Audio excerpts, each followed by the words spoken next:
Hey, you guys. I know this live was supposed to happen earlier in the day, but life happens and I just didn't reschedule it. But you know what? I'd rather do it on the late night anyway. I'm not even going to lie because I see the value in doing it on the late night. It can be a little bit more relaxed. Um, and I kind of want to take my time and work through this anyway.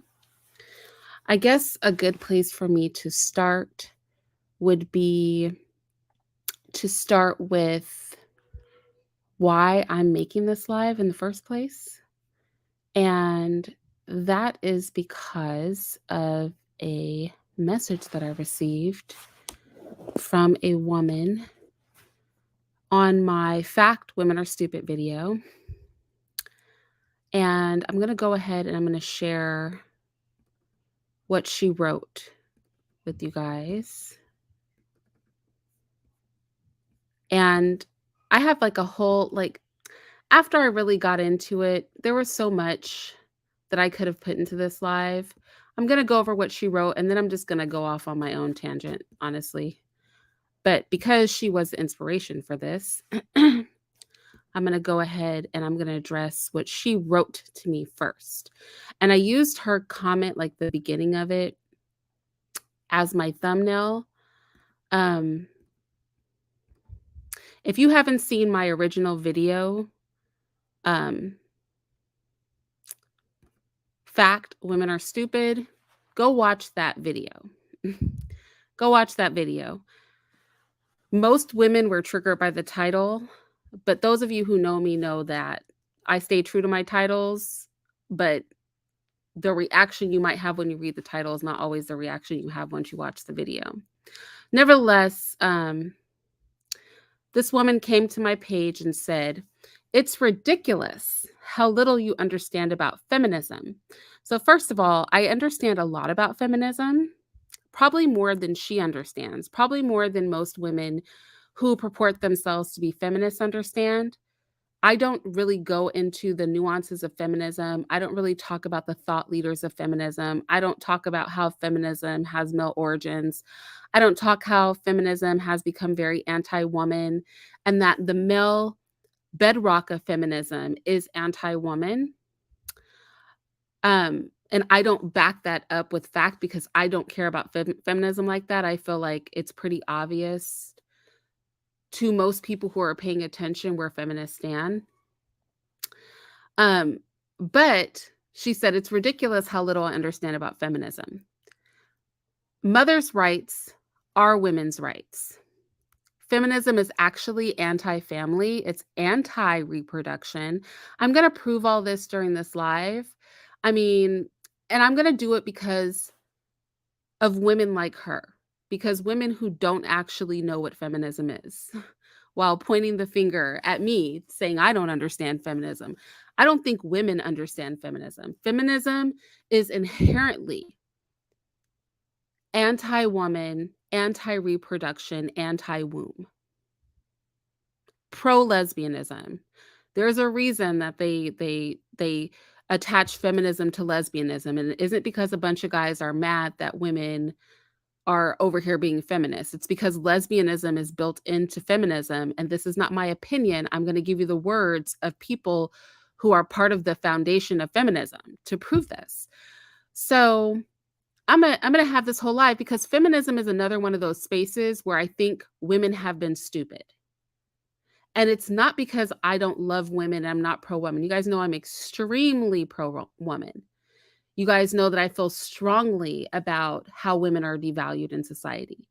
However, feminism is a joke. Anyway, she says, "Mothers' rights are women's rights. Feminists don't like motherhood. I'm going to prove that feminists don't like motherhood. The majority of sides of feminism view motherhood as oppression, view families as oppressive." It says, "If you really cared about these issues, you would do the research and realize that." But I did do the research. That's why I know what feminism is. "You would actually get involved." I am involved. I'm involved with families and children as a regular part of my life. But I'm sure that this woman is not involved. I'm sure she does no work in her community with families and children. Whereas not only myself, but also Mr. We live this, we breathe this, right? We in the real world, in our personal lives, in the city where we live, and with people in the community who are working with families, women, and children, put in that work. So not only am I educated on feminism, not only have I researched feminism, not only do I understand feminism better than most feminists, I put in the work with women and children. And I have for many decades done that work. You guys know I'm passionate about children, passionate about women. She says you would actually get involved and you would have to give up your conservative politics. This is interesting because I can cite feminists who think that conservative women actually are smarter than left-wing feminists. I'm going to pull up the quotes. She says she doesn't know about feminism. I can quote feminists who are leaders, who foundationally built feminism, who talk about the fact that conservative women have actually chosen the smarter route when it comes to exercising their womanhood. Because there is no room in conservative politics for issues like this. The right isn't having this conversation. I am a conservative and you're on my video because I was having that conversation. You will only find the left having these conversations. I'm about to debunk all of this with feminism. I'm going to use feminists to prove my point. I'm not even going to use conservatives. I'm going to use feminists' own words to prove my points. The decriminalization of prostitution is not to encourage prostitution. But in this presentation that I do, I'm going to prove that decriminalizing prostitution actually causes more sex trafficking and causes more prostitution. I'm going to prove that from liberal sources who want to decriminalize prostitution. I'm going to pull up a paper that cites all the research that has ever been done, says that it increases sex trafficking of women and children. It increases abuse toward women and children. And the most recent study on this is a liberal study. And they had a hard time accepting it, even in their own study. Feminism has spoken out against the sexual exploitation of women for years. You can't stop prostitution. My video wasn't on prostitution. I don't know if she's a prostitute or a sex worker. I don't know why she's on a prostitution rant, but my video wasn't about prostitution. Addiction and poverty will always drive some women to sex work, which would be my point about prostitution. Is I would support women, not legalize prostitution.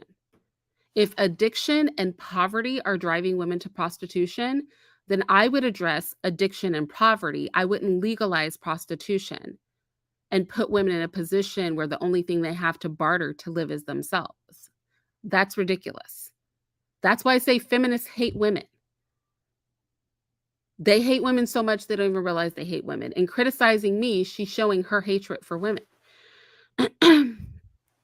So the only thing we can do is make it safer. The problem with prostitution being illegal is that it puts these women in danger. They have to avoid the police. The police are not the people these women are in danger from. It's the men they're selling their bodies to that are the dangerous ones. They're supposed to stay close to public places, oddly enough, so that they can get assaulted if they get assaulted, they can get help. Most of these women on the street have pimps. Let's keep it 1,000. Prostitution serves men in more ways than one. If you have to hide in a remote area or go to some man's house, you have less of a chance of escaping. Violent men prey on sex workers, whether it's legal or not. This is true. They won't report them to the police because they will get arrested. Instead, they will exchange license plate numbers and warn each other. She goes on to say, she goes on a whole rant. I'm going to read her rant, and then I'm going to get into my actual presentation. So she goes on to say,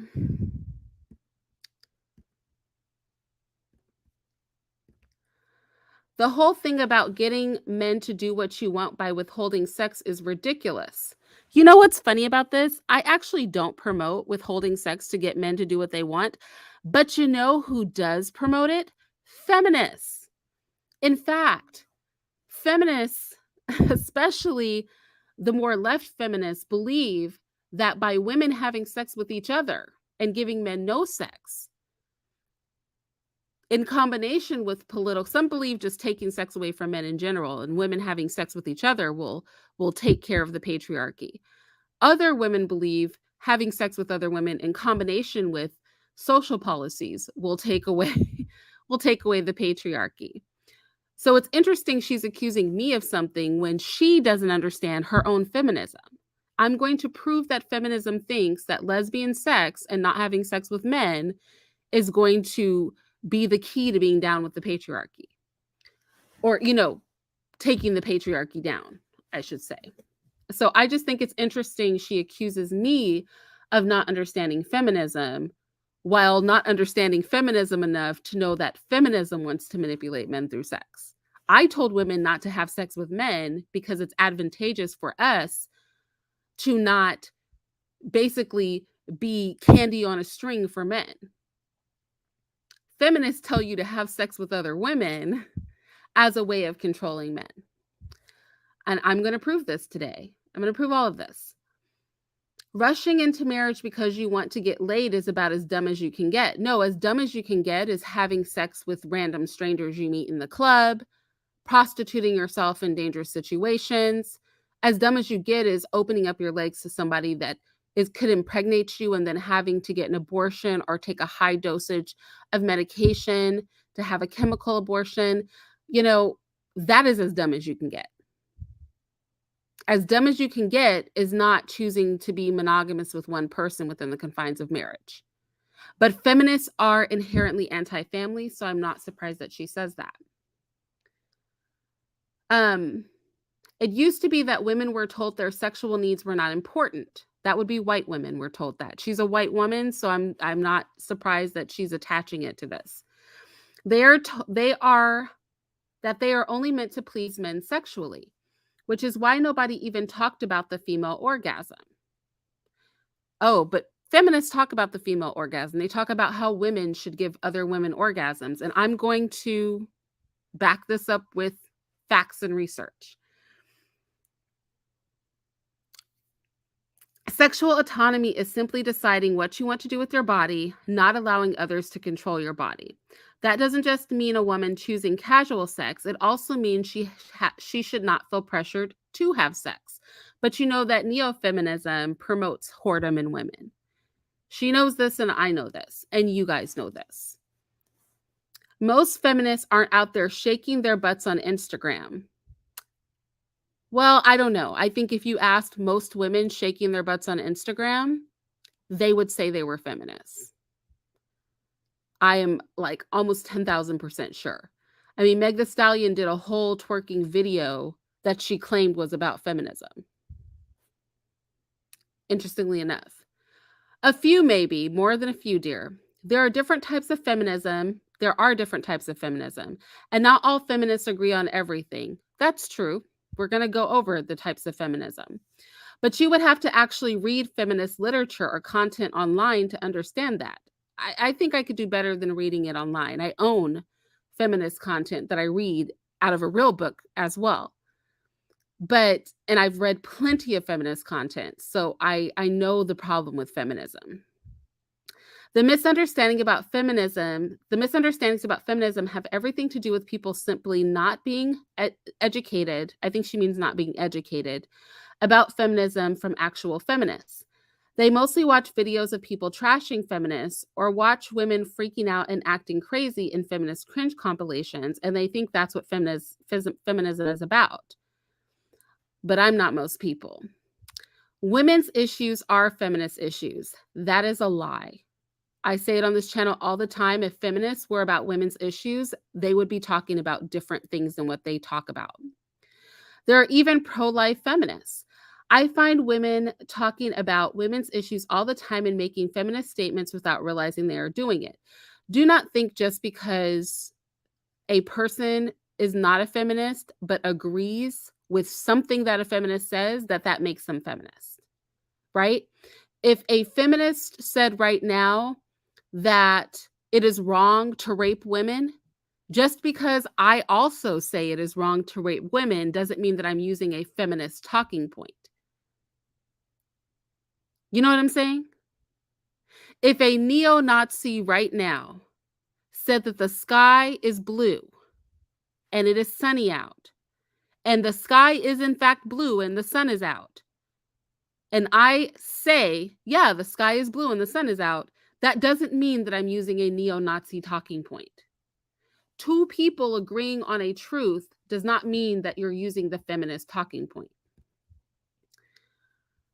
Let me go to the, I don't even know if I want to read the rest of her. It's so freaking long. Oh, she goes on to, okay, just here's the last one. I don't know that I can be bothered to read her whole situation. She goes on to talk about centers that give out condoms, clean drug supplies, blah, blah, blah. I'm getting bored with her comment. So can I just get into my presentation? Because honestly, like I was going to try to read it all for y'all, but I just find her whole thing really annoying, and I don't really care to read it. Oh, hold on. 1 second.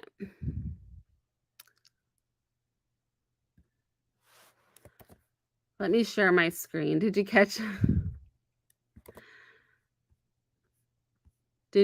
my screen? Hold on.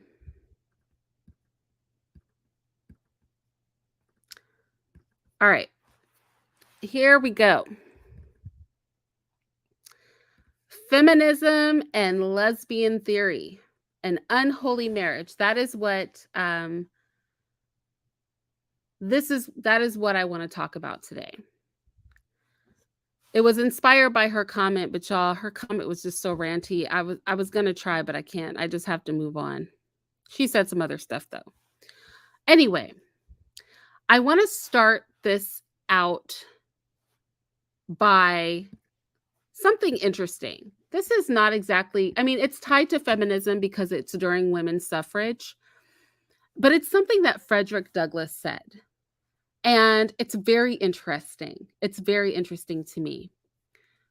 And I think when Black women, when we discuss feminism as Black women, we have to be really careful because feminism is something that was developed by white men and white women to be able to place themselves in a victim class. And Black women have really leached onto this. And I have not quoted any Black feminists in this because Black women didn't start the foundation of feminism. And in fact, when we talk about women's suffrage, which is kind of at the beginning of feminism, kind of land rights and things like that, and white women had land rights. They say they didn't, but I almost put a whole section in here about how white women could own land and could stop their husbands from selling land, but I'm not going to go there because there's a little bit of a fallacy attached to that. But Frederick Douglass said, I must say, because he was speaking with a bunch of white women. Let's just be clear. Frederick Douglass was in a room full of white women who were fighting for women's suffrage back in the 1800s, right? And he says, I must say that I do not see how anyone can pretend that there is the same urgency in giving the ballot to women as the Negro. With us, the matter is a question of life and death. It is a matter of existence. At least in 15 states of the Union, when women, because they are women, are hunted down through the cities of New York and New Orleans, when they are dragged from their houses and hung upon lamp posts, when their children are torn from their arms and their brains dashed out upon the pavement, when they are objects of insult and outrage at every turn, when they are in danger of having their homes burnt down over their head, when their children are not allowed to enter schools, then they will have an urgency to obtain the ballot equal to our own, saying why he felt Black men specifically should get the vote before white women. Because remember, white feminism was fighting for the rights of women over all men who were not white. And they felt Black men to be an inferior class to white women. So Frederick Douglass is speaking to a group of white women, suffragettes. He's speaking to them. So then somebody challenges this and says, because obviously, if these white women didn't want Black men to get the vote before them, right? Naturally, the question then becomes, is what you're saying inclusive of Black women? Is what he's saying, does it not apply to Black women too? And listen to his reply. This is why I thought that this was interesting. And I cited it. I didn't cite much in this. I mean, I can put my sources in the, description box if you really want. But I cited this. I cited this because of the fact that his response, he said basically that what he was saying did apply to Black women, but because they were Black, not because they were women. So that a Black woman's Blackness is prioritized over her womanhood. In the context of a feminist conversation, in the context of a Black man speaking to white women who were at the beginning of this whole feminism movement, I think it's interesting that Black womanhood is set behind Blackness itself. So that before you are a woman, you are Black. Now, some people may feel comfortable with this. I feel this is why Black women are not always viewed as women. Now, some other things happened during this. He was asked, how well do elite Black men really represent Black women? He was not able to respond to that. It was a very interesting back and forth, interesting dialogue. I encourage you guys to go read it, but, read the transcripts of it. But I just thought we could kick off this conversation by saying that a Black woman's womanhood is secondary to her Blackness, which goes to speak to a lot of the negativity that you hear surrounding Black women. Because if they are not women first, if they are secondary, if their womanhood is a secondary characteristic, then every woman is automatically deemed more feminine because she is a woman first. Right? Just very interesting.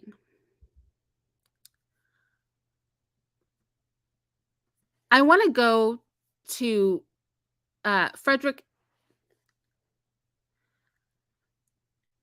and I want to talk about how it's so interesting to me that feminists have so many views, especially feminists that tread the line of Marxism. So many views of feminism now were really spearheaded by Karl Marx and Brother Frederick here, who was a German philosopher. He argued that household management lost its public character. The family stopped being a ward of the state, and that it became a private service. He referred to wives as the head servants of the house. Throughout feminism, because feminists hate women so much, because feminists demean the things that women do so much, because they view the things that women do as secondary, as less than, you hear a lot of this. The wife being the head servant, that she was excluded from all participation in social production, because the work that a mother and a wife does inside of a home, according to feminists, starting with men like him, before the women jumped on the bandwagon, men like him were out talking about how worthless what women did was. And what you'll find in feminism is this idea that the things that men do in society have more value. And so that for women to elevate themselves, they must do the things that men do. He wanted to create, or I should say, he felt that the creation of monogamous, now listen, this is a man talking, because these are feminist talking points, but I want you to hear that a man was out here saying this, and that women are so stupid that when men like him said that monogamous family units equaled the historical defeat of the female sex, men who desired promiscuity and sex with many, many women, men who desired promiscuity and sex with multiple women, then started telling women and men that the defeat of womankind was to be monogamous. So then women would no longer desire monogamy because, again, fact, women are stupid. And somehow we can twist male ideology into something that is empowering for us. And I'm going to get into female feminists, but I want to start with some of these men, because their talking points will remind you of feminist talking points. That the monogamous family unit was a historical defeat of the female sex. That it was not multiple penises inside of a woman, multiple men using her body that degraded her, but that she was degraded by being a wife and a mother. That being a wife and a mother was a form of servitude. That being a wife and a mother made her a slave. This is a man talking, but this is going to sound a lot like feminism to you because feminists use these talking points. That it was not men picking you up in the club, getting his nut off, maybe getting his nut off for a week or two, that made you his sexual object. That it was not participating in pornography or prostitution that made you sexual objects to men, but the thing that degraded you and made you a sexual object was to be married to a man whose children that you bore. He called women an instrument for the production of children, because feminists who listen to men like this who hate and demean womanhood, they actually view women giving birth as something similar, akin to a warehouse factory and a machine popping out chairs or cars or bobbleheads or bowls. The disrespect of woman. But he doesn't find what he's saying degrading, and the feminists who picked up on many of his talking points don't find what he was saying as degrading.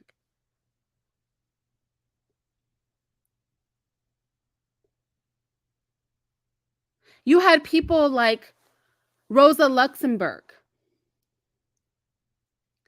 who came behind him, a feminist, saying that imperialism, think this is how old these logics are. She was speaking about imperialism, relied upon the reproduction to more intensively exploit workers, so that women were basically baby-making factories. You know what I'm saying? How many of you have used these derogatory words to talk about women? That women were basically just baby-making factories. In this case, they believe women were baby-making factories for the industrial complex. And that by giving birth to children,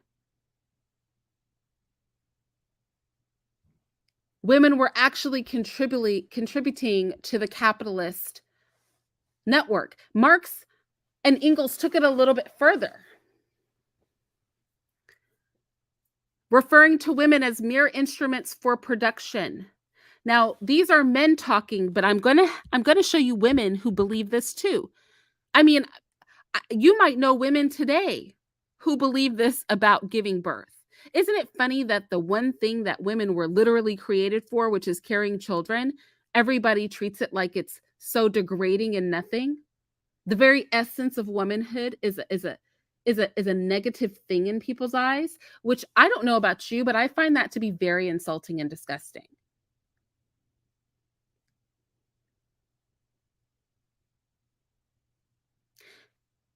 He literally goes on to say that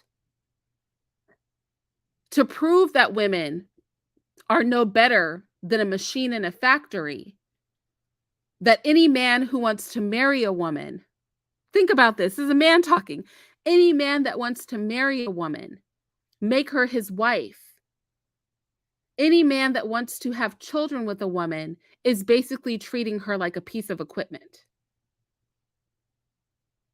That birthing a child is the equivalent of simply being an instrument for production.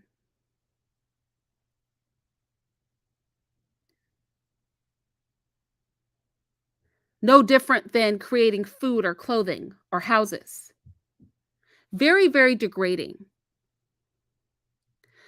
We're going to be doubling back on how women adopted these sorts of theories, package it up as feminism, and then if you don't agree with them and you tell them that they're self-hating and that feminism degrades women, they want to treat you like you've lost your mind.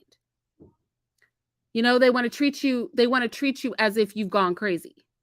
When the reality is they are the people with the problem. They are the people who have the issue.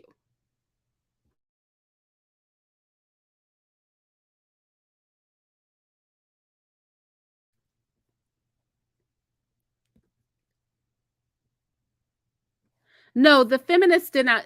Well, we're going to get, these are feminists. First of all, these men came before feminism. These men having these conversations, and then women came behind them and repackaged this and called it feminism. I'm just giving you history. I could pull some more men out of my back, but let's go. Let's get into feminism. I'll tell you what feminism says. Now we're going to get into the women.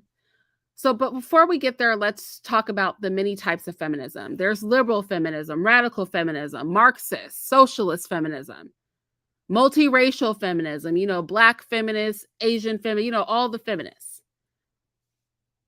There's postmodern and post-culturalist feminism. Heck, there's even I-feminism, which is just some women trying to do something extra but saying nothing new. There's ecofeminism. You know, those feminists that believe, you know, in the divine feminine and, you know, they're basically into goddess worship and all that stuff. And I'm sure there's some other remediated forms of feminism too. But who has the time to pick through every single freaky feminist mindset? I don't. I'm going to try to get through these pages quick because I want to get to the quotes of actual feminists. Because I think a lot of women, even though that woman accused me of not reading feminist work, I've read a lot of feminist work, and I don't think many women who think they're feminists have actually ever read anything or a significant amount of anything from actual feminists, especially these old school feminists, the foundational feminist mothers. Because when you hear these women talk, it's off the chain. There's no way any sane person could agree with most of what they have to say. So, liberal feminism. If I had to pick a type of feminism, I would say that classic liberal feminism was the only feminism that made any type of sense. And weirdly enough, because people know nothing about feminism, they always accuse, you know, everybody always accuses those of us who don't like feminism of not understanding feminism. But the reality is that when people who are ignorant of feminism, but they call themselves feminists, when they say they're feminists, they're talking about classical liberal feminism. And you know what? The classical liberal feminists said our work here is done. When most people say they're feminists, this is what they mean. They mean that first wave of feminism, the ability to own land, the ability to vote, the ability to not be sexually discriminated against, not be told you couldn't do some jobs because you were a woman. Classical liberal feminism was pretty straightforward. It was common sense stuff. It was pragmatic.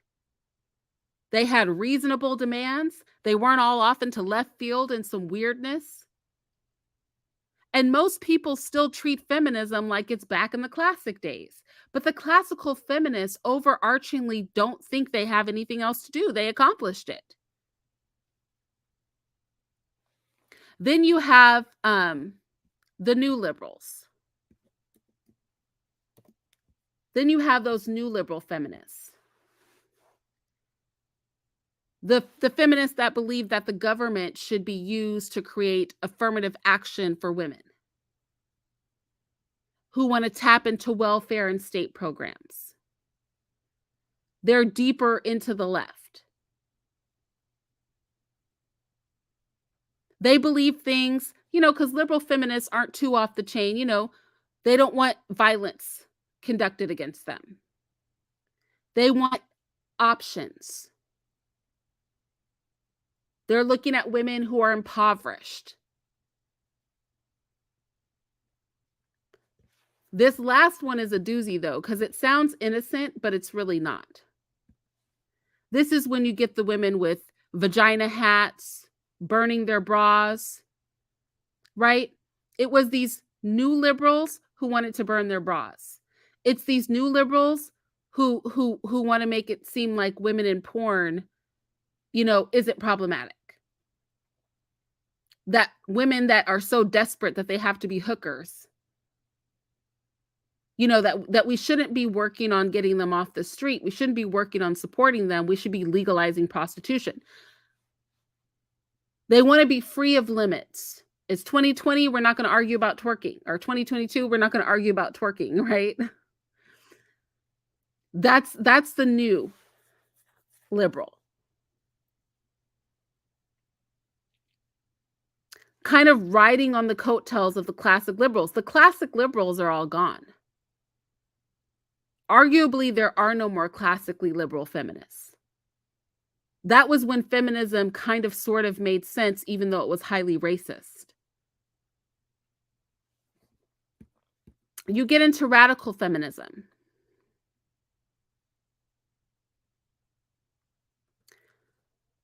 That's where you get all of the weirdos. You get the swerfs, the turfs, the cultural feminists, the lesbian feminism. This is more of what feminism looks like now. That's when you get the people that are screaming, believe all women, as if simply because a woman says something, it makes it true.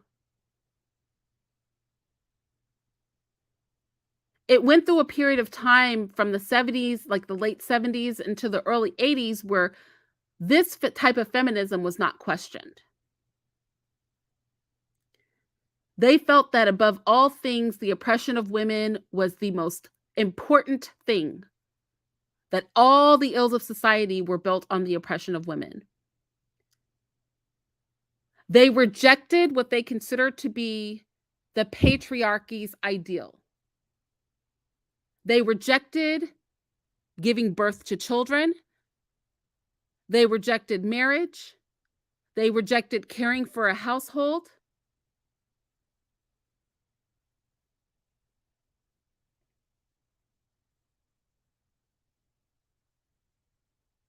They felt that because women were wives and mothers, and this is what they feel, that was leading to rape. That was leading to prostitution. They believe women are systematically oppressed. They also believe in biological essentialism, which is why you get the swerfs and the turfs that are not really flexing with the trans people. And they are pro-lesbianism. They are pro women having sex with women. We're about to get into all of this. We're about to get into all of this.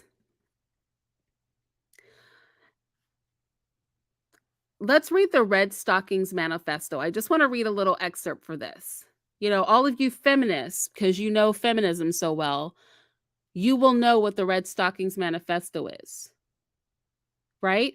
Because I'm sure for the feminists who listen to this on the playback, you guys are brushed up on your feminism, so you know exactly what the Redstockings Manifesto is, right? It says, women are an oppressed class. Our oppression is total. These are white women talking for the most part. Just keep this together, right? Women are an oppressed class. Our oppression is total, affecting every facet of our lives. We are exploited as sex objects, breeders. Oh, I love when they call us breeders. I just really appreciate that so much. Servants and cheap labor. We are considered inferior beings whose only purpose is to enhance men's lives. Our humanity is denied. Our prescribed behavior is enforced by the threat of physical violence. Because we have lived so intimately with our oppressors, in isolation from each other, we have been kept from seeing our personal suffering as a political condition.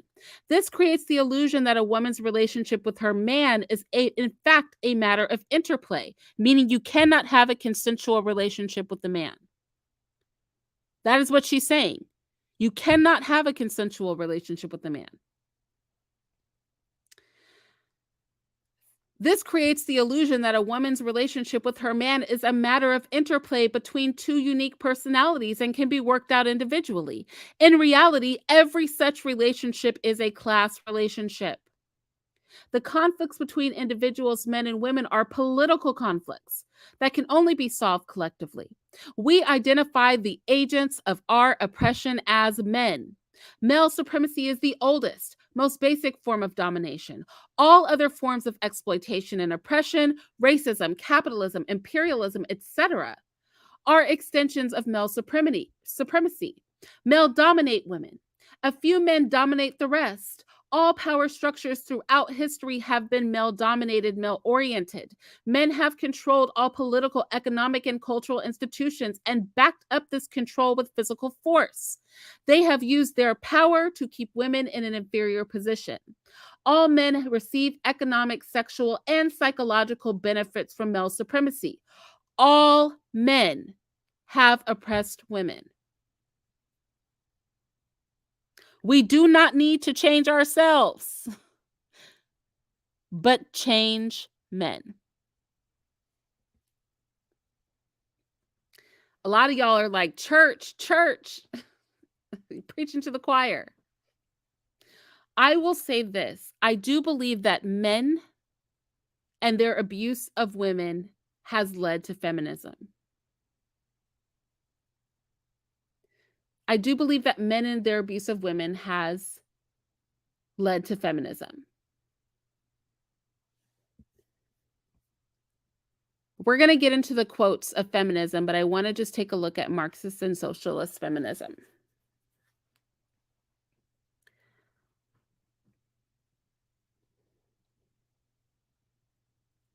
Actually, I think I might move on.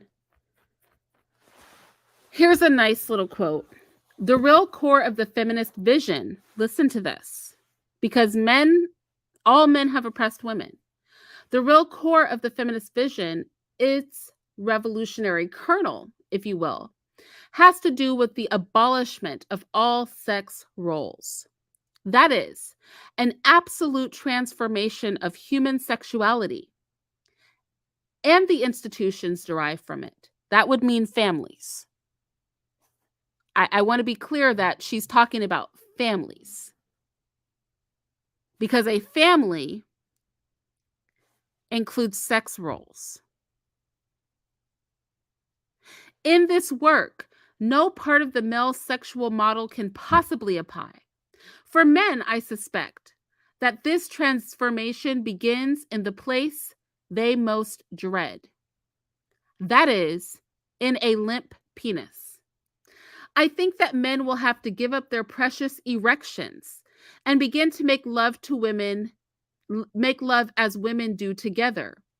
I am saying that men will have to renounce their phallocentric personalities and the privileges and powers given to them at birth as a consequence of their anatomy.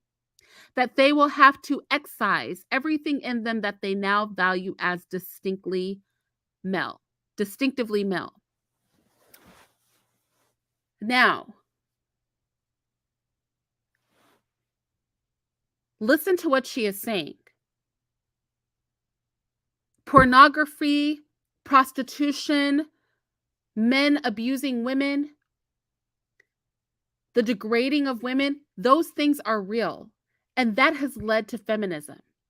And because feminists say things that ring true to all women have experienced men who operate like this.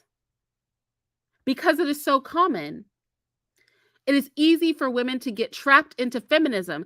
But I made a video and I asked, is your behavior or is your ideology homosexual in nature? Because feminism moves from a place where all women can agree that we are highly sexualized. You know, my daughters, they don't watch television and things like that. They don't get to watch programming, even like on their computers like that. And I've talked to them about what they're going to see when they finally do watch television, when they finally do get to see just random movies. I said, be prepared to see women degraded. Be prepared to see half-naked women just in a movie for no good reason. Be prepared to see men having conversations in clubs with women just dancing around poles with no clothes on. Be prepared to see women referred to as sexual objects. Be prepared to see women degraded. Know that most women are so accustomed to seeing themselves degraded that when they watch television, when they watch movies, they don't even recognize it as disrespectful anymore because it happens on every billboard, in every commercial, in every movie, in every music video, that women don't even see that it's inappropriate anymore. Now, they haven't witnessed this with their own eyes because I would like them to have a measure of what it feels like to be respected before they engage a world that constantly disrespects them. So there's truth to that conversation that's being had in feminist circles. Men have to own that. However, feminism takes it a step further. Number one, feminism nods to the fact that men and the things that men do are inherently better because they believe in male supremacy. They believe that maleness is supreme. And therefore, the things that women do is inferior.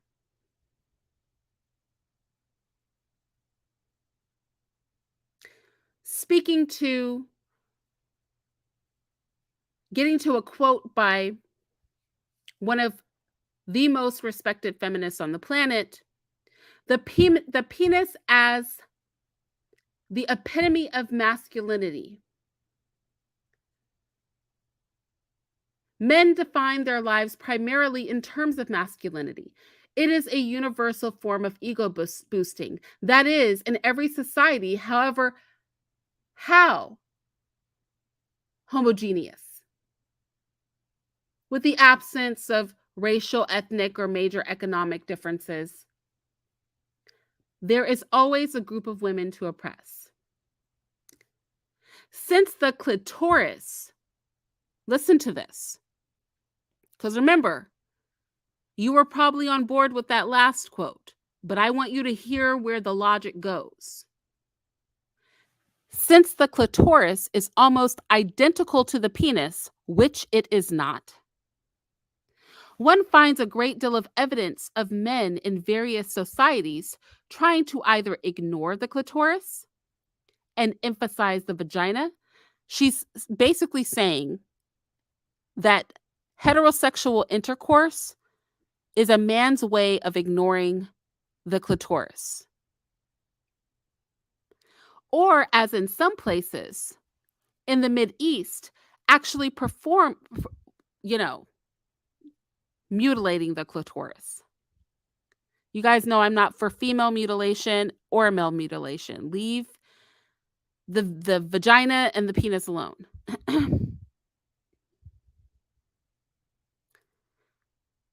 She goes on to talk about big clitorises being considered ugly and masculine. And in fact, if your clitoris is too big, you have a medical condition. And when you take testosterone, it causes enlargement of the clitoris. Comes some weird penis-like thing.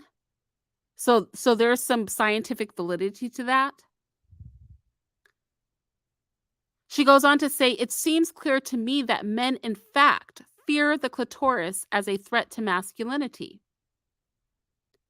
Why?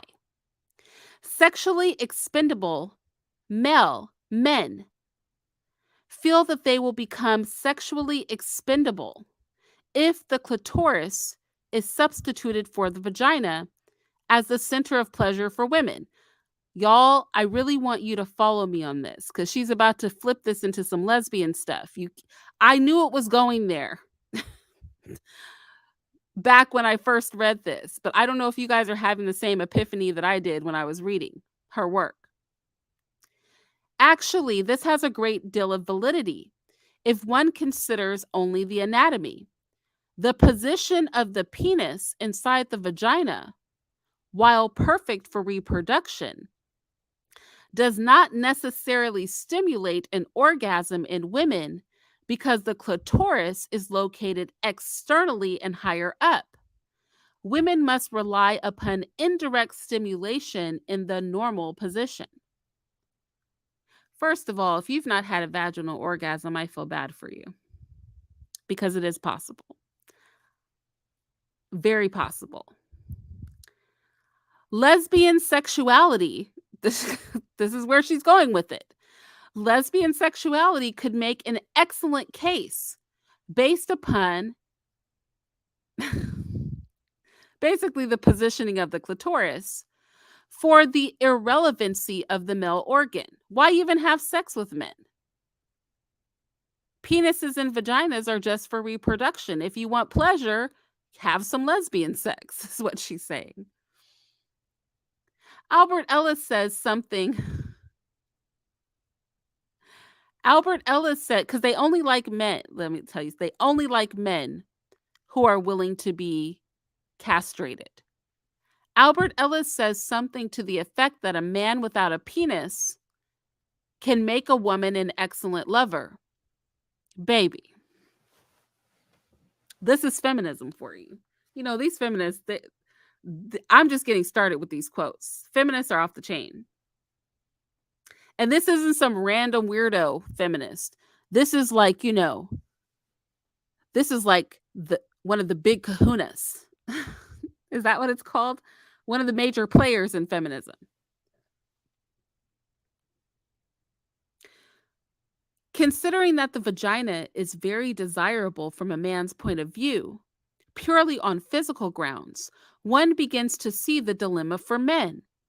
And it forces us as well to discard many physical arguments explaining why women go to bed with men. Why are we even doing it? What is left, it seems to me, are primarily psychological reasons why women select men at the exclusion of women as sexual partners. Are you guys following this? I hope you're following what she's saying. She's saying society has tricked women into being heterosexual. While women do have a hole called a vagina, and men can put their penis in the hole, that is not successful sex for women. So you would wonder why we would bother being with men at all. It has to be some psychological stuff that society has laid on us, because logically, women make better sexual partners for other women. Lesbianism and bisexuality aside, the anatomical reasons why women might equally seek out other women as lovers, there is a fear on men's part that women will seek the company of other women on a full human basis. The recognition of clitoral orgasm as fact would threaten the heterosexual institution, because apparently only a woman can stimulate another woman's clitoris, and women cannot come through penile penetration. So remember back when that feminist was telling me I knew nothing about feminism and that withholding sex from men was not a way to control them? It's crazy because this feminist, that's why I said she doesn't know feminism. Here is a prominent figure in the feminist movement saying that simply women having sex with women would threaten the whole heterosexual male institution and therefore male patriarchy. because it would indicate that sexual pleasure was obtainable from either men or women, thus making heterosexuality not absolute, but an option. It would thus open up the whole question of human sexual relationships beyond the confines of the present male-female role system. See, what I'm trying to get you to understand is that people didn't start calling feminists lesbians because they were picking on them. Feminism and lesbianism are married to each other. Because while a heterosexual woman can acknowledge the many wrongs that men have done to women, and that men who are not willing to check other men have allowed to be done to women, feminists really, they find giving birth to babies vile. They find sex with men vile. Real feminists. You have all these women dipping their toe in the feminist pool, but they've never actually read any feminist works. She's accusing me of not reading feminist works. I've read them. That's why I say that feminists hate women. They worship men. And that many of their talking points are very homosexual. I've said that a million times on my channel. I wasn't just blowing smoke. But since I was directly challenged, I'm going to carry on with what I have to say. So let me blow this up.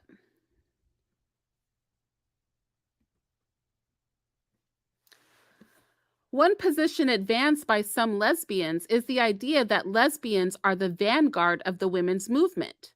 Now, this is Anne being critical, because I want you to understand this is a real conversation in feminist circles. And so Anne, who's pro-lesbian, is being critical of other feminists. I want to give you context for this, okay? Anne is pro-lesbian.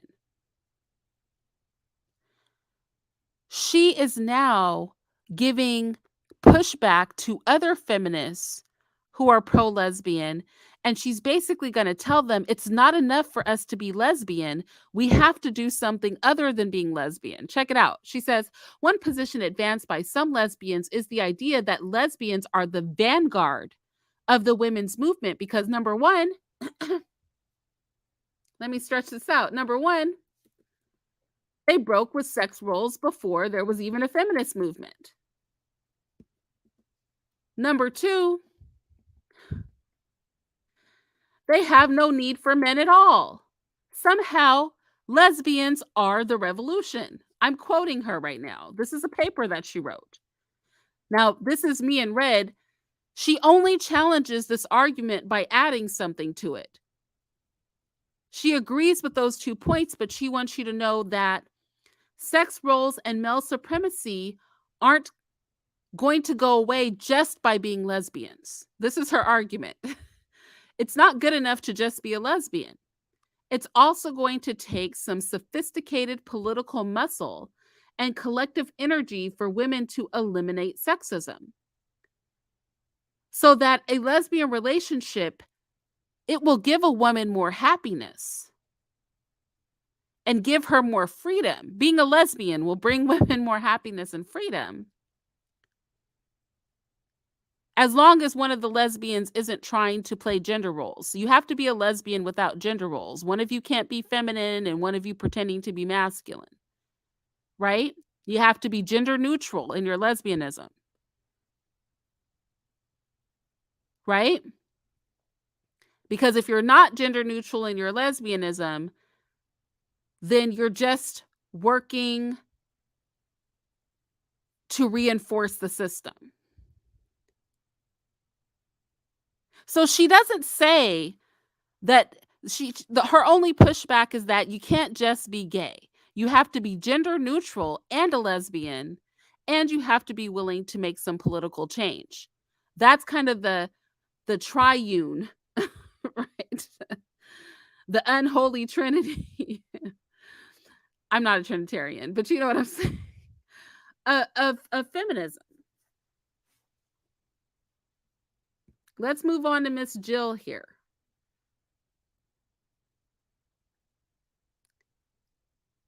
Jill is best known from saying, "Until all women are lesbians, there will be no true political revolution." Until all women are lesbians, there will be no true political revolution. Women should not sleep with the enemy. Men are the enemy, but should become lesbians as a revolutionary act. Man is completely out of phase with nature. Nature is woman. Y'all, how many of you have heard men being, I've heard, this has gotten popular on YouTube recently, people saying that men are mutations of women. It's like men are not mutations of women, y'all. Everybody does not start off female. That is an absolute lie. It is simply untrue. Just because all babies at a very, very, very undeveloped stage in the womb look similar doesn't mean that they're all girls. But you know where that ideology comes from? Feminism. It comes from feminism. Man is completely out of phase with nature. Nature is woman. Man is the intruder. The man who reattunes himself with nature is the man who demands himself, because a feminist loves a feminine man. That is why so many feminists love transgenders, pretend that they're women. That's why a man who's willing to degrade himself and his manhood is often acceptable to feminists, because they don't like anything manly in men. She literally says a man has to de-man himself. He has to eliminate himself as a man.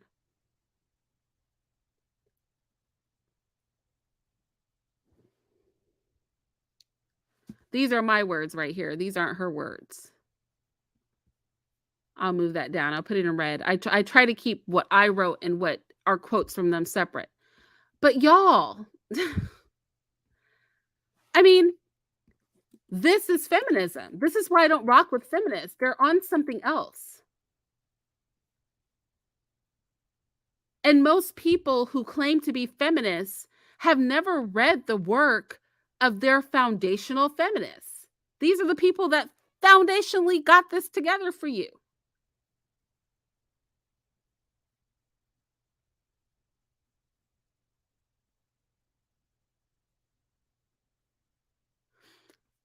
Let's keep going.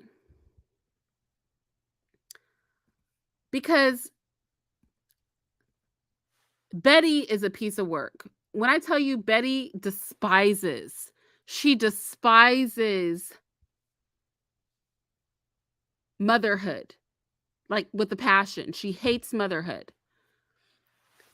So some places that I do agree with Betty is, I agree that women should not. Okay, actually, I don't agree with that, because I actually do think that women should get, we don't agree here. I don't agree with this. I do think that women should get special privileges because of our sex. There are things that I'm going to take off we agree, because we disagree there. Women should get special privileges because of their sex. Because there are things that women need that men don't need because of our sex. You guys know I think the world should be far better at accommodating women and how we are unique. We get periods, we have babies. Do you know what I'm saying? We breastfeed. Like, we do need special accommodations. But I do agree with her that we should not have to adjust to prejudice and discrimination. She also asserts that chosen motherhood is the real liberation. That the choice to have a child makes the whole experience of motherhood different. And I agree with that, but I think women should choose to be mothers or not to be mothers by choosing to have sex or not to have sex. But then she goes off into left field, right?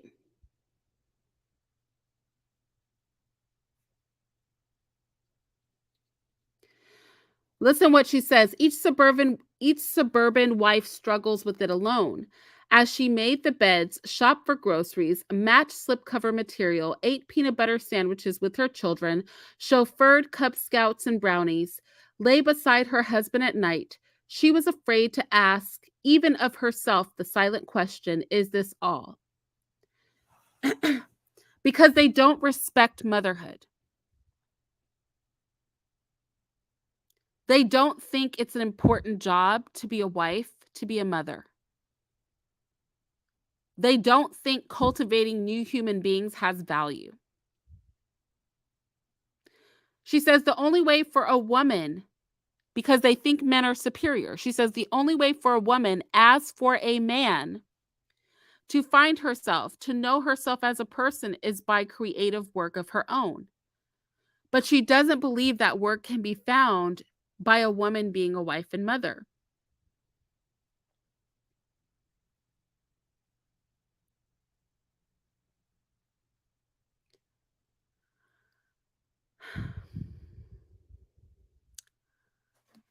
This one really bothers me. She says, we have gone on too long blaming or pitying mothers who devour their children, who sow the seeds of progressive dehumanism, because they have never grown to full humanity themselves. Because if you're a housewife, you cannot be fully human. If the mother is at fault, why isn't it time to break the pattern, urging these sleeping beauties to grow up? Oh, that's something else. Feminists cannot stand beauty in women.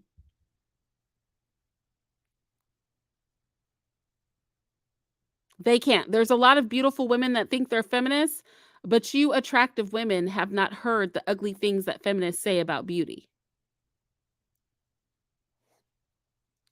Anyway, there will never be enough Prince Charmings or enough therapists to break that pattern now. It's society's job, and finally that of each woman alone. For it is not the strength of mothers that is at fault, but their weakness, their passive childlike dependency and immaturity that is mistaken for femininity. Being a wife and mother is weak, it's passive, it's childlike, it's immature.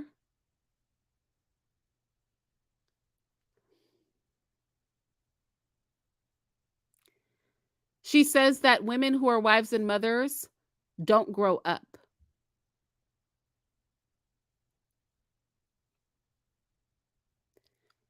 That you can either be female or you can be human. That women have to make a choice between being female and being human. Because to be a mother, to be a wife, to be a homemaker is female, but to be human is to do the things that men do.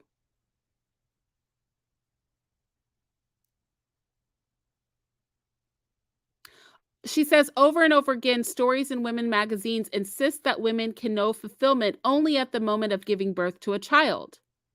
They deny the years when she can no longer look forward to giving birth, even if she repeats the act over and over again. In the feminine mystique, there is no other way for a woman to dream of creation or a future. There is no other way she can even dream about herself except as her children's mother and her husband's wife. This is so weird to me because she talks about how you can be female or you can be human.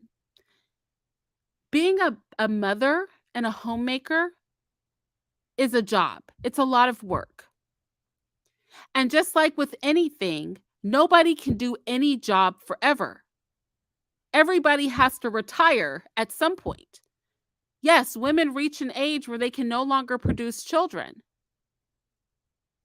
But how does that make them any less useful, or how does that make them suddenly worthless? How is that different from a person retiring from a job at an office? Eventually, we all stop with the path that we're on and we switch to a new path. But thinking of herself, a woman thinking of herself as a mother or a wife is a negative thing in the feminist mind. Also, what is I listen, I'm going to keep it 1,000.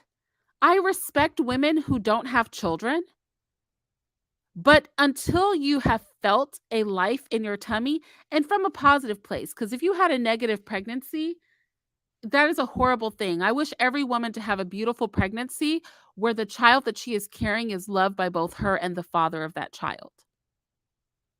Because there's nothing like that feeling.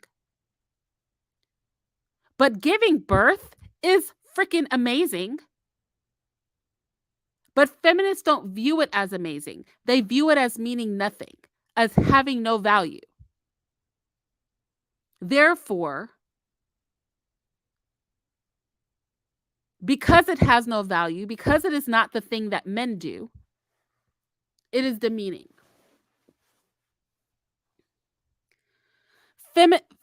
Feminists do not want you to be conventionally feminine. She goes on to say, once the woman has stopped conforming to the conventional picture of femininity, she can then begin enjoying her womanhood.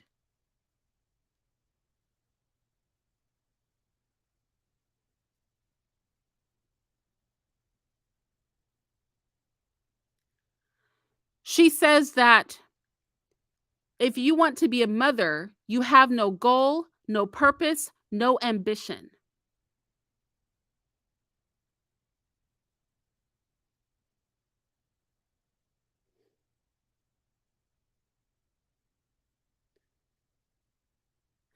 She goes on to say the future homemaker trains for her role within the home, but boys prepare for his by being given more independence outside the home.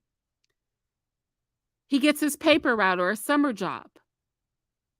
A provider will profit by independence, dominance, aggressiveness, and competitiveness. Because somehow in her mind, what men do is more valuable.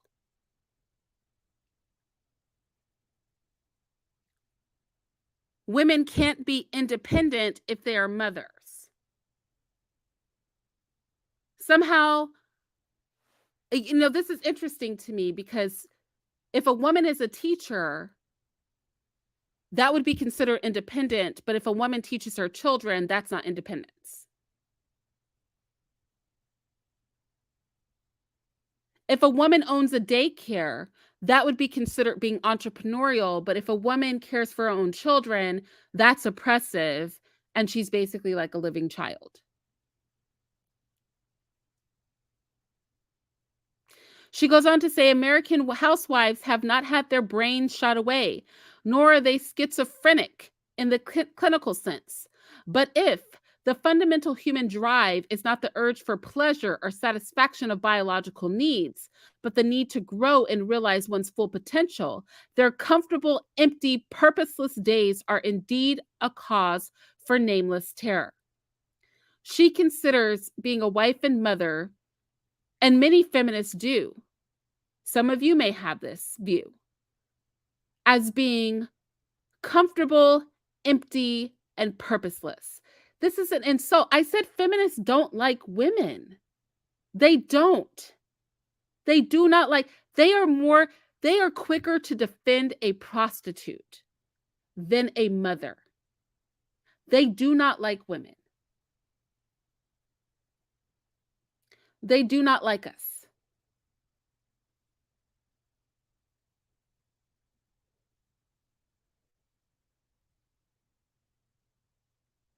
They do not like us. Let's move on to Simone. This is why I don't rock with feminism. It's very woman-hating to me. And I say that it's woman-hating because how can you be so down on being a mother when women very literally are the only people that can give birth?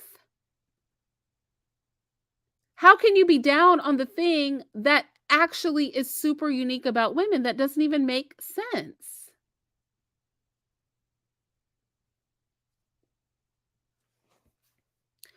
Cherise said, I think those are extreme feminists. This is the problem. These are leaders in the feminist movement. I think, and that's what I was saying earlier, I think when many women say they are feminists, this is what they're talking about. They're talking about classical liberal feminism right here. Many women, when they say they're feminists, they're talking about women being able to vote, women being able to own land, women not being sexually discriminated against. But this type of feminism, this is not the feminism that exists today.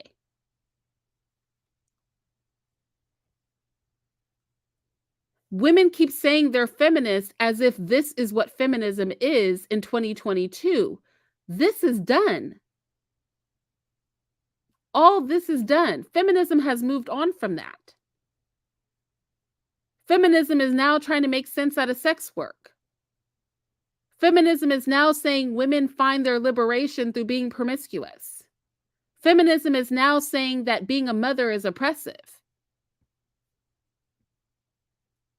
Now, these women aren't mincing words about it, but we've all heard this. You've heard this on social media. I mean, I'm reading you things from feminists, but let's be real.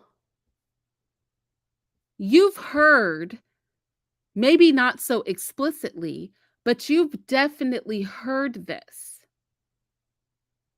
conversation amongst women, but you maybe didn't know. I'm talking about you as in everybody. Maybe you guys didn't know where the rhetoric came from. I'm just going back to the people who foundationally pinned this rhetoric out. Because remember, the chick that left me the comment said, I don't read feminist literature, so I don't have a right to say that feminism is a problem. What I was saying to her is, baby, you don't read feminist literature. You're probably out here saying you're a feminist and you don't even know who these people are. You're not reading your own literature. I've read your literature. That's why I don't rock with it. Because it starts out, it's like MGTOW.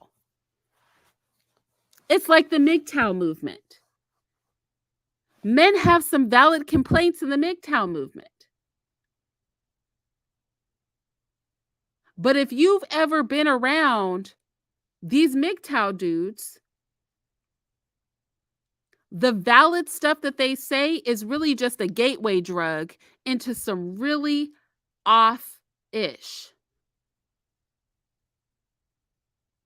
And that's the problem with feminism, is because on the surface, if you don't pay attention to what feminists actually say, if you're not real deep in feminism, if you're not really reading feminist articles, baby, an article that I'm not about to read today, but I covered it, is the all sex is rape idea.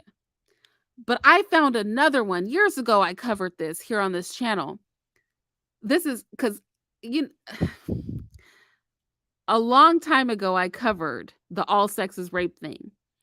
But something I didn't include in this was I was reading a feminist paper and they were talking about how while all men are not rapists, all men commit rape because women are incapable of actually consenting to sex because social pressure tells them to have sex with men. And so even if there is a husband and a wife, if the husband comes in and the wife is, she used like reading a book as an example. The husband comes in, the wife is reading the book. He starts kissing on her. She's like, I'm reading the book. He starts kissing on her some more. So she puts the book down and they have sex. She considers that to be social rape.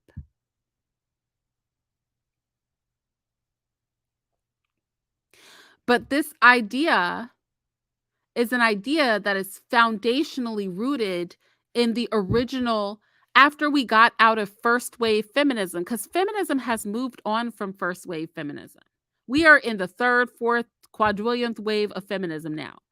A lot of women are still trying to define feminism by first wave feminism, but that doesn't exist anymore. Right?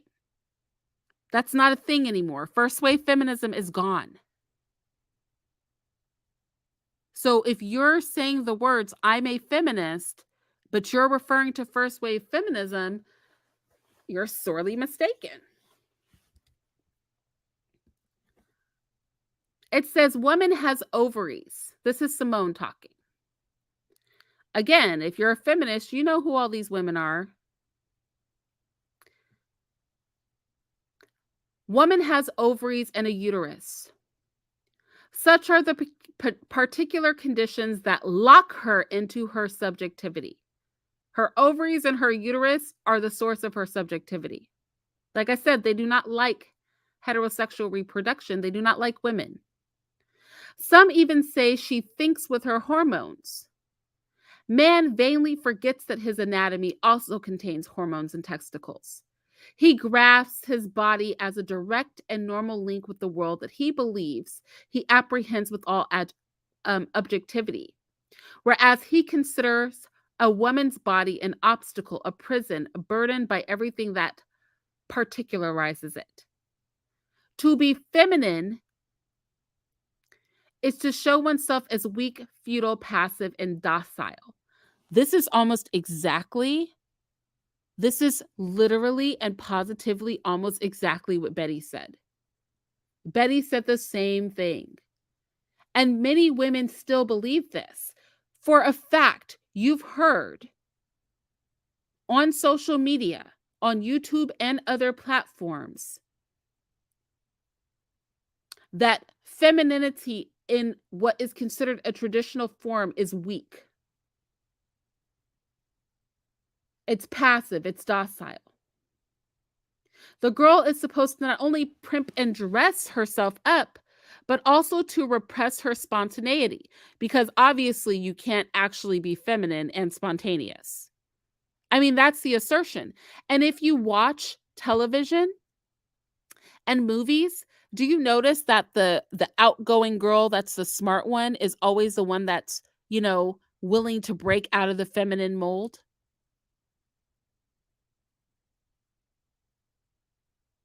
It can never be the one that is traditionally feminine that is also spontaneous. It can't be that you can be graceful and charming, but also assertive. No, it's one or the other. You're either feminine or you're like a man. You're either seductive and feminine or you're spontaneous and a go-getter.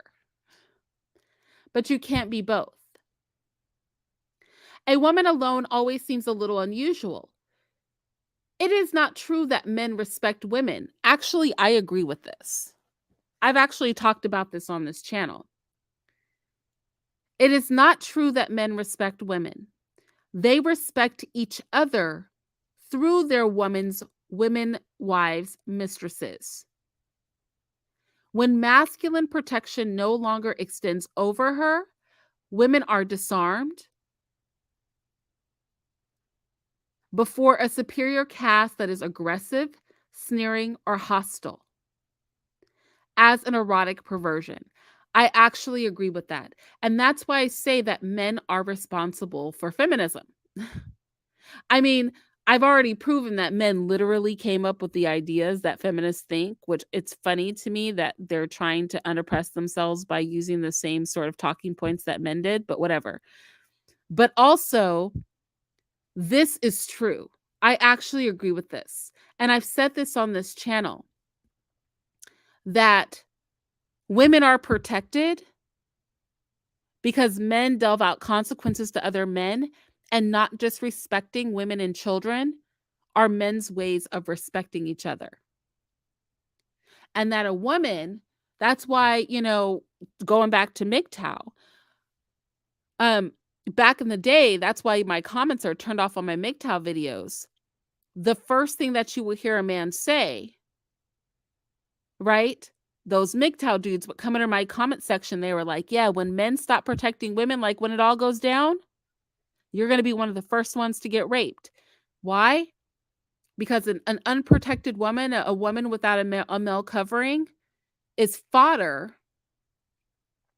for men that are violent. So I actually agree with her on that. But then she goes on to basically say that men lead better lives, right? They earn money, they engage in business,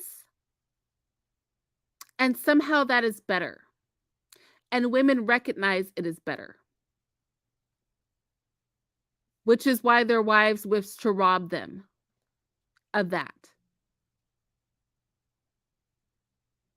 She compares the idea that bearing children, which again, women literally have wombs. Our bodies are built to bear children. That does not mean that all women need to have children or that all women should want to have children. But at least as women, can we acknowledge that, like, literally our entire bodies are designed for bearing children? Why is it necessary? It says for a woman to have that desire as her major goal, to look forward to being a mother, has about the value of an advertising slogan.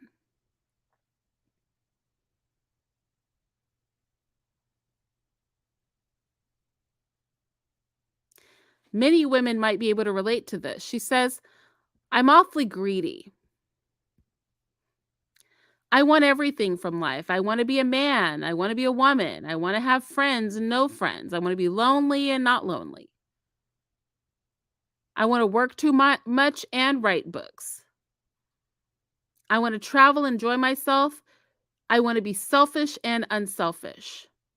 And it's difficult to get everything that I want. And when I do not succeed, I get mad with anger. I think that sums up feminism in a nutshell. If I'm keeping it real, this is actually feminism to me. The inability to ever be satisfied. Let's go to Andrea. I'm going to tell you something. Now, if I had to rock with a feminist, if there was a feminist that I could rock with, it would be Andrea. If there was a feminist that I could walk with, it would be Andrea. She's up there with my type of feminist. It's the least, I disagree with her the least out of all feminists. I feel like Andrea's work really exemplifies why so many women turn to feminism. Now, I don't like her enough to become a feminist, but I think a lot of what she says will resonate with many women. She said, any violation of a woman's body can become sex for men. This is the essential truth of pornography. Andrea was very anti-porn. You guys know I'm very anti-porn. She was extremely anti-porn. She said, any violation of a woman's body can become sex for men. This is the essential truth of pornography. She said, a normal fuck by a normal man is taken to be an act of invasion and ownership, undertaken in a mode of predation. I disagree with this.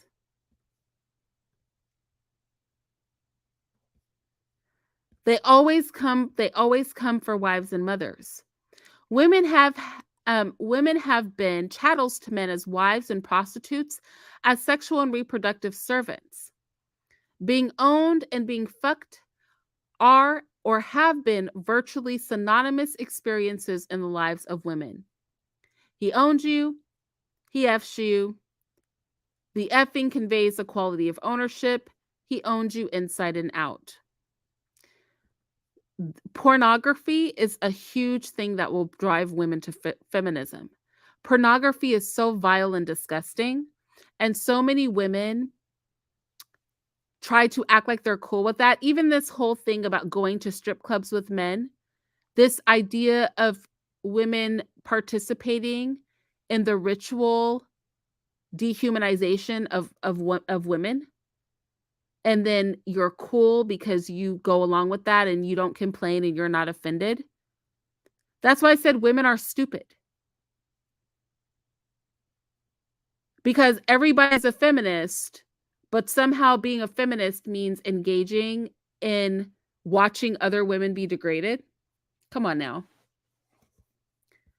It doesn't even make sense.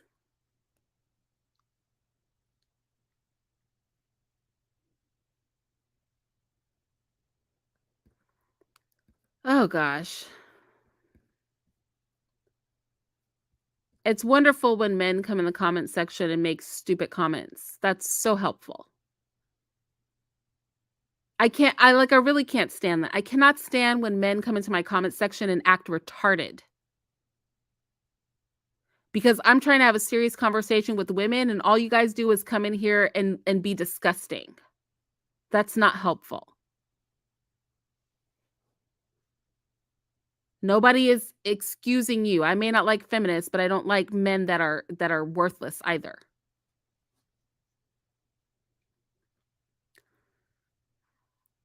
She goes on to say, like I said, if I had to get with a feminist and some of their ideologies, Andrea would be on that list.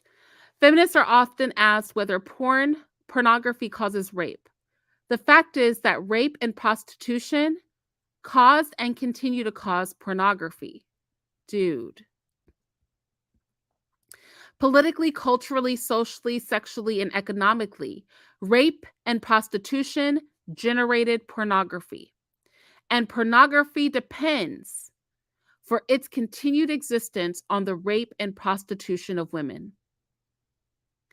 That's why when that woman came to me as a feminist to kind of uphold, and I want to go to this too, because let me go to this paper. Hold on. Let me go to this paper. This research paper. Just real quick, I want to slide over to there.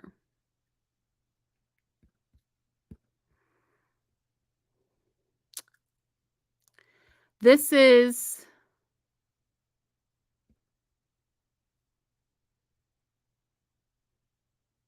you see the paper? All right. Let's get to it. I just want to get down to the conclusion. You guys see the title. You can read the whole paper for yourself. It says,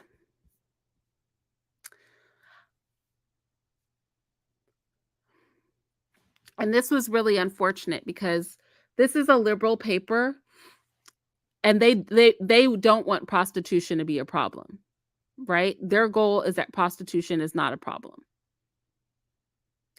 It says, on average, countries with legalized prostitution experience a larger degree of reported human trafficking inflows. It goes on to say, the likely negative consequences of legalized prostitution in a country's inflows of human trafficking. Because remember, this is a liberal paper. They did all this work,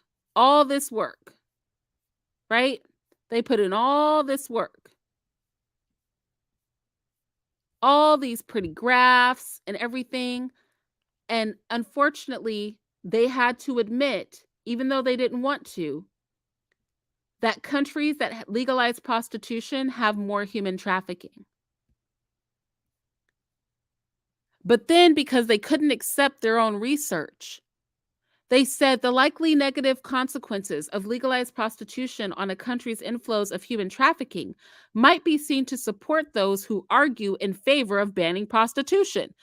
You don't say. Yeah, human trafficking, mostly of little girls and women, would be a reason to ban prostitution, when, especially if legalizing prostitution actually raises the human trafficking. However, and this is what the feminist said that was challenging me, such a line of augmentation overlooks potential benefits that the legalization of prostitution might have on those employed in the industry. But women don't sell their bodies because they just love sex so much. And I know some prostitutes and porn stars have said that, but when your money is getting men to buy your body, it would be counterproductive to say that you don't like sex. Do you know what I'm saying? Because your goal is to sell your sex. Desperation and money makes women sell their bodies. So who cares about it shouldn't be legalizing prostitution that we reach for. But because this is a liberal paper, they refuse to accept that their research concluded the same thing that all the research before their paper concluded. They refuse to accept it.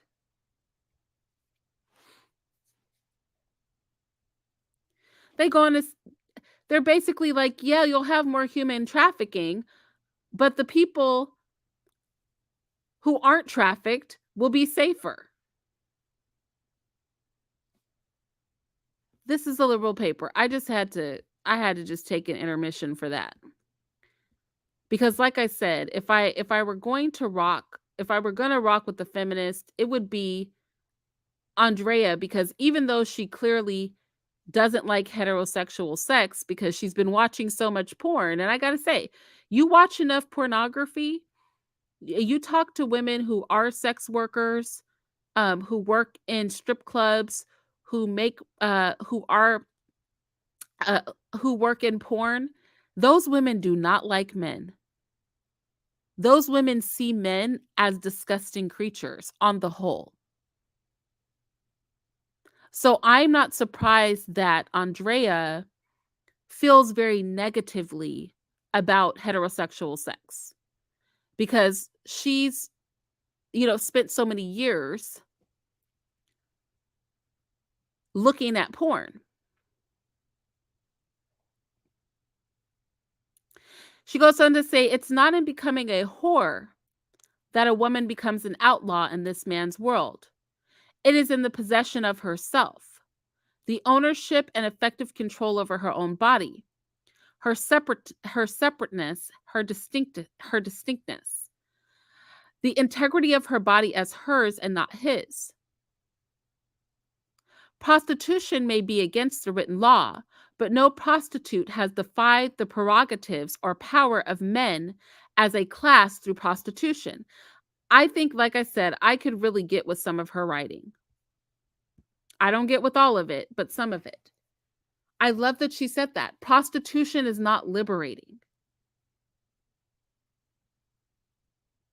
No prostitute provides any model for freedom or action in a world of freedom that can be used with intelligence and integrity by women.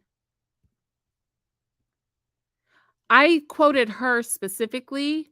If you guys remember why I quoted her, if you weren't here for the beginning, the reason I decided to quote her is because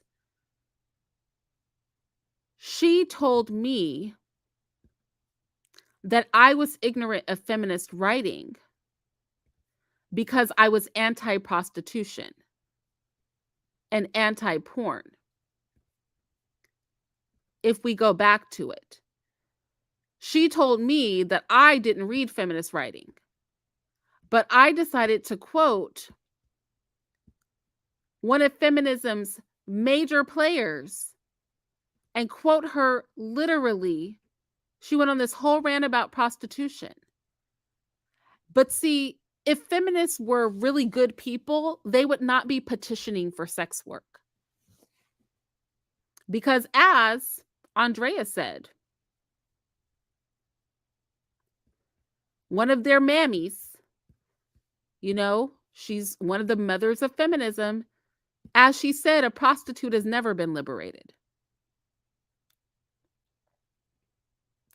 She said, surely the freedom of women must mean more to us than the freedom of pimps. That is facts. Surely the freedom of women must mean more to us than the freedom of pimps. This is why I said I don't think feminists read. I don't think feminists actually read feminist work.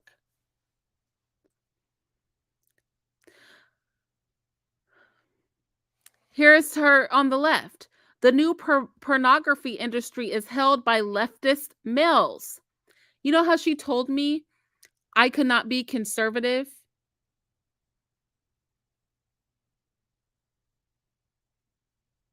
that if I looked into feminism, conservatism would go to the side. It's funny, this feminist thinks that the left is the problem.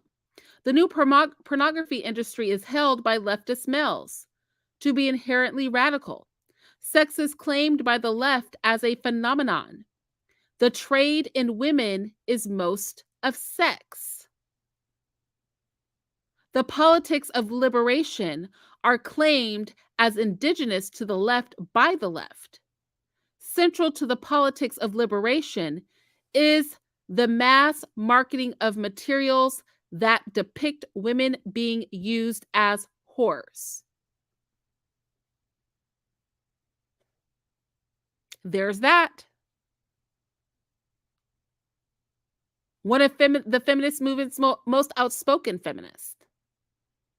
And yet I'll have feminists in my comment section completely ignorant of the lesbian propaganda and completely ignorant that one of their foremothers is against all this mess.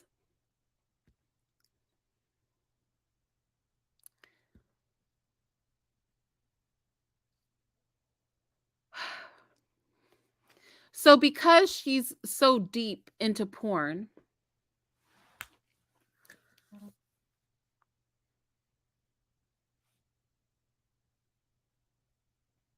because she's so deep into pornography,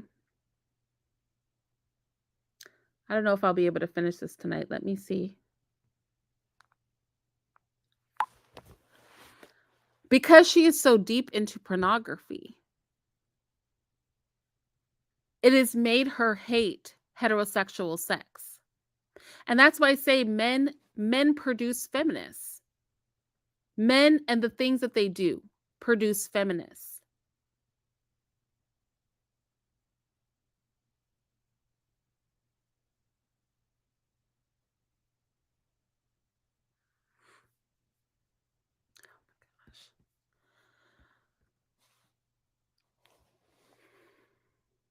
She considers sex with a man as an act of invasion.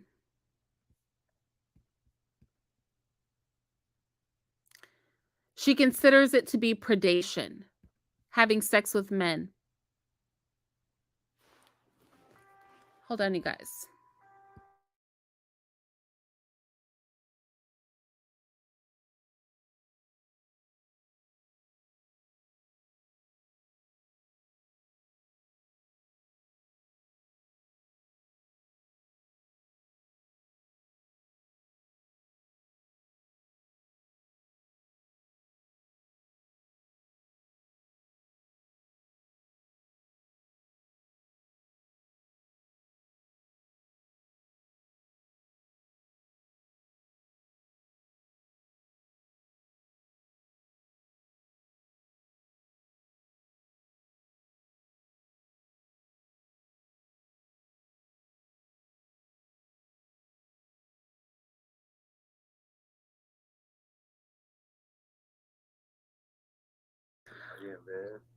I'm going to play a video for you guys while I take an intermission.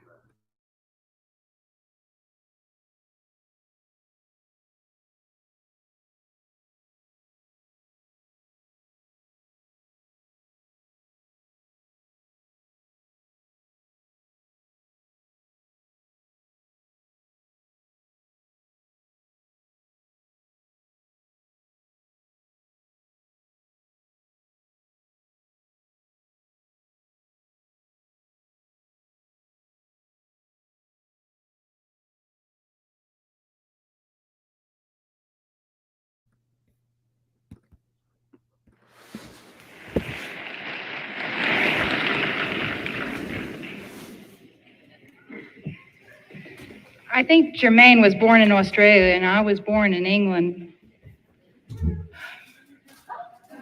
Were you born in Australia? I was born in England.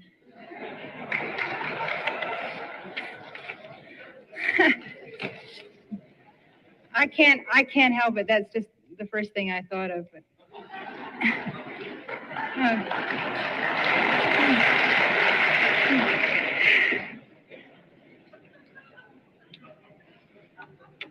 The title of this episode is New Approach. All women are lesbians, except those who don't know it naturally. They are, but don't know it yet. I am a woman and therefore a lesbian. I am a woman who is a lesbian because I am a woman, and a woman who loves herself naturally, who is other women, is a lesbian. A woman who loves women loves herself naturally. This is the case. A woman is herself, is all woman, is a natural born lesbian. So we don't mind using the name like any name. It is quite meaningless. It means naturally, I am a woman, and whatever I am, we are. We affirm being what we are, the way, of course, all men are homosexuals. Being, having a more sense of their homoness, their ecce homoness, their ecce prince and lord and masterness. The 350 years of Abraham, intersample. Abraham lived 350 years because the Bible ages are only a succession of sons and fathers and grandfathers intensely identifying with their ancestors. Their son so identified naturally with the father that he believed he was the father, and of course he was, as was Abraham, Isaac, and Jacob and Esau, and Reuben and Simeon and Levi and Judah and Joseph. Each one lived 350 years. But who are the daughters of Rachel and Ruth and Sarah and Rebecca, the rest? We do not know the daughters, never had any daughters. They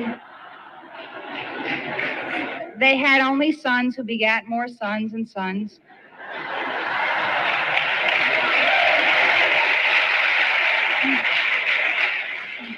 So we have very little sense from that particular book of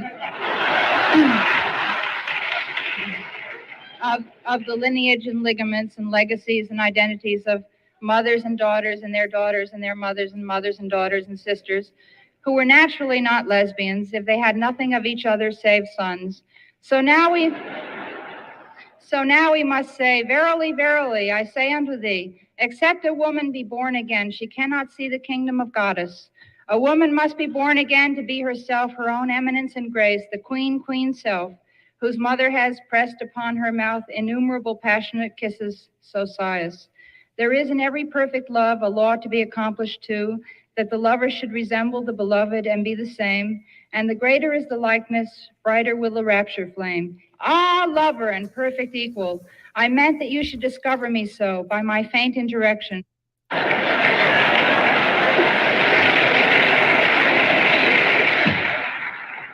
Thus, too, is the heterosexual institution over, spiritually over, and the new thing now that is happening is the withdrawal of women to give each other their own sense of self, a new sense of self, until women see in each other the possibility of a primal commitment, which includes sexual love. They will be denying themselves the love and value they readily accord to men, thus affirming their second-class status. Until all women are lesbians, there will be no true political revolution. And here's the thing, y'all. This is one of feminist leaders. You know what I'm saying? When we talk feminism, these are not radicals.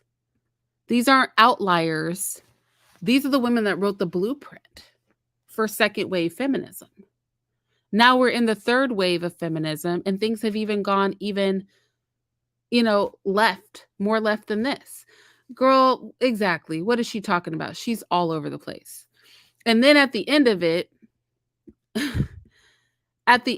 the women are so excited. Hold on. I have to show you guys this. At the end of her little speech, the women are so excited, they start attacking her. Look.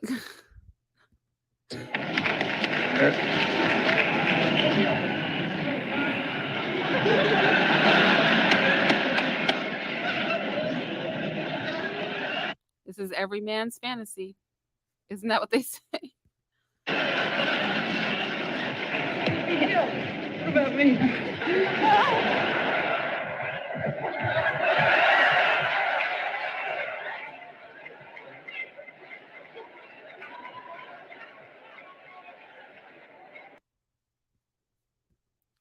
Look, I'm just saying. We're talking feminine. I'm just saying everybody says they're a feminist, but y'all need to check in with your feminist history. You know what I'm saying? Like, you need to stop labeling yourselves feminists. You don't know anything about feminism. And certainly please stop coming to my channel talking about I don't know anything about feminism.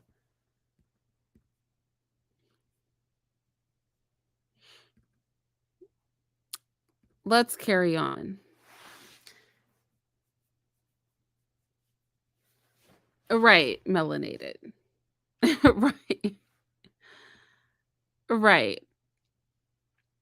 It's wild out here.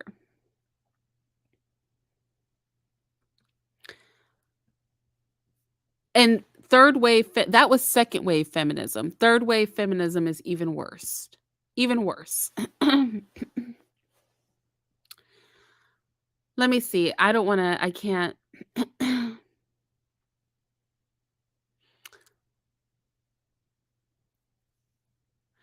Now, I thought some of these comments were interesting because in the Black sphere, these are things we normally equate to Black men, but I want Black women to understand that a lot of the conversations we're having surrounding men, these are feminist conversations that white women started having about their men, right?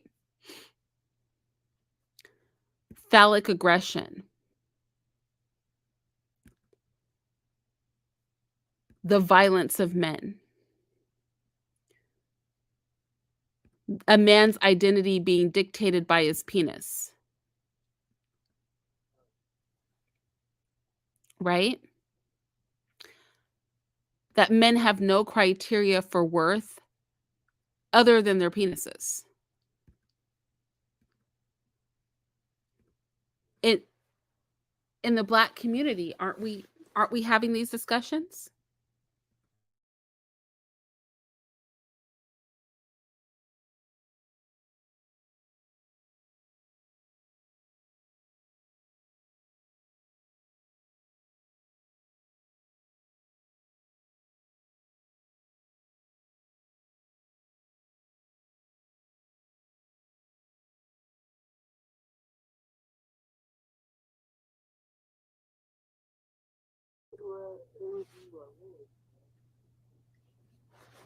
Right?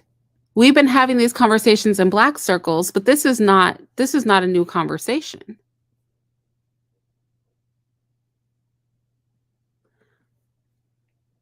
Let's carry on.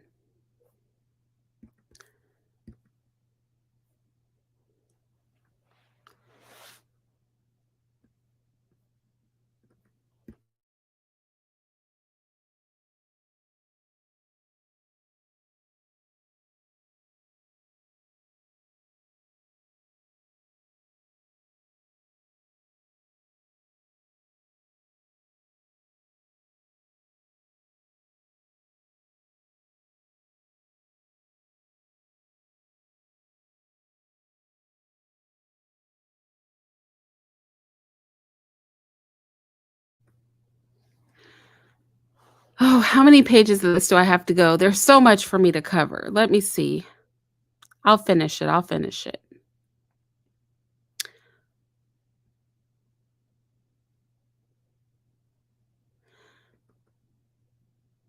Now, again, she lost me for a second. I can't totally get with because this is still Andrea. She's just one of my favorites. Like if I had to pick a favorite feminist, I would pick Andrea, even though she does go south sometimes. But these are some interesting things that she said, and this is where it comes into men accountability. It says, we see a major trait in women. We see the torture of women as a form of entertainment. That reminds me of all those Hostel movies. Basically, remember the movies called Hostel? They were basically just sexualizing torture of women, right? It says we are treated as if we are subhuman, and that is a precondition for violence against us. And this is why these women are promoting no sex with men. Men do have a responsibility in feminism. I'm not saying that they don't. I've said it many times on this channel that men create feminists, that the lack of men doing their job leads to feminism, that we are losing women to feminism because men are derelict in their duties.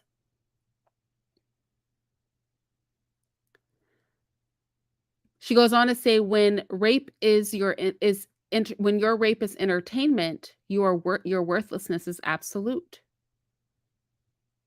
The civil impact of pornography on women is staggering.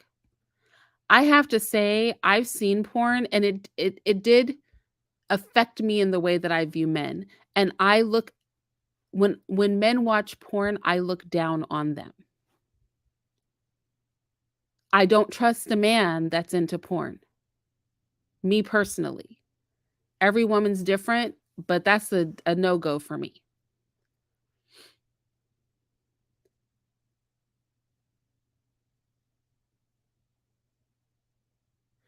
In the world, men seem to exercise power, but all of that comes to nothing in the face of the lust provoked by a woman. Whatever he does to her, she is still more powerful than he is, because he wants her, he needs her, and is being driven by a desire for her. This is actually a lot of what we see on the Gender War of Black YouTube and on just YouTube in general and in the social media streets. Men wanting to humble women. It is for that reason. Again, I said at the beginning of this, I don't rock with feminists, but if they have a point, they have a point.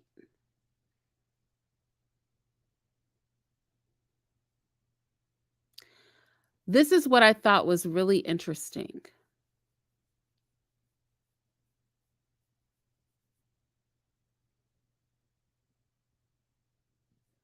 Actually, this isn't the one. Although she did say women are interchangeable as sex objects, and that took me for a loop. I wish I could go through this whole thing with you, but it's just so much. Like, y'all, I really had to stop. I could not make this fully comprehensive because if you get into reading feminist work, there's so much there. There just really is. I think where I want to end, though, let me see where. Oh, I'll touch on this because I said that I would. When it comes to right-wing women, I might upload this for my patrons and members or something. I don't know.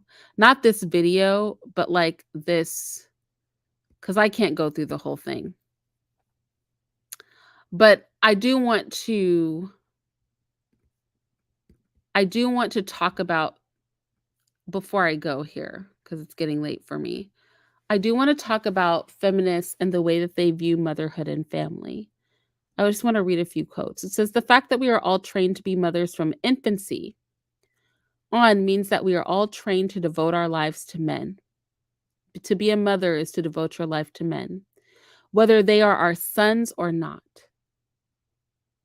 That we are all trained to force other women to exemplify the lack of qualities which characterizes the cultural construct of femininity. Being mothers is a cultural construct of femininity. It's not being pregnant, nursing a child. It is the epitome of femininity. Having a period is the epitome of femininity. I'm going to just throw that out there. I dare somebody to challenge it. Like, that literally is feminine. You can't get more feminine than carrying another human around in your body. That doesn't mean that women who don't have children are less feminine. It just means the full experience of femininity is in that moment. It is what literally makes us different from men. But like I said, Andrea worked a lot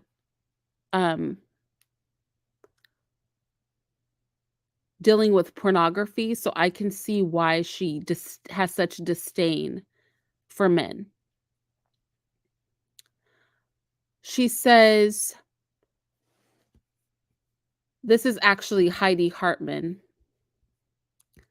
Heidi Hartman says, the crucial elements of patriarchy as we currently experience them are listen, this is patriarchy. Heterosexual marriage, this is what she's claiming. Not just only heterosexual marriage, not homosexual marriage. Female child rearing and housework. I want you to, let me delete this because I really want you guys to see this. This is what the patriarchy is. to feminists. Heterosexual marriage, specifically heterosexual marriage. Female child rearing. Housework. And don't be a kept woman. This is what she considers to be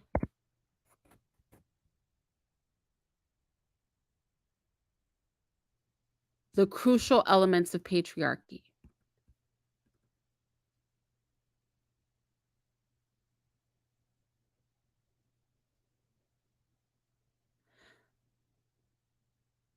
Betty Friedan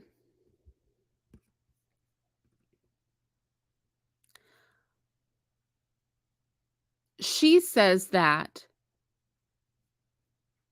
women who just want to be a housewife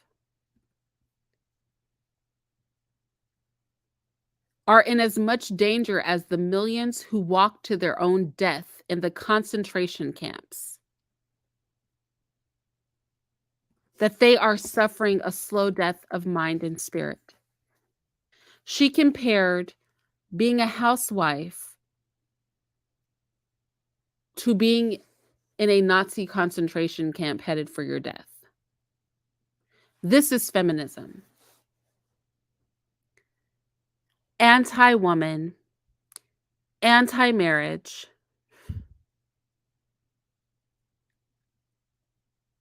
with the exception of feminists like Andrea,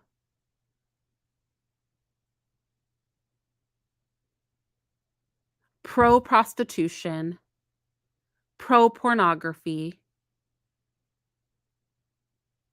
pro-lesbianism,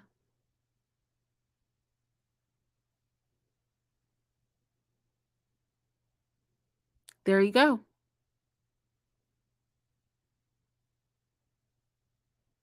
I'm going to leave it here. I couldn't get into this as deeply as I wanted because honestly, I had to stop myself because I could have kept going.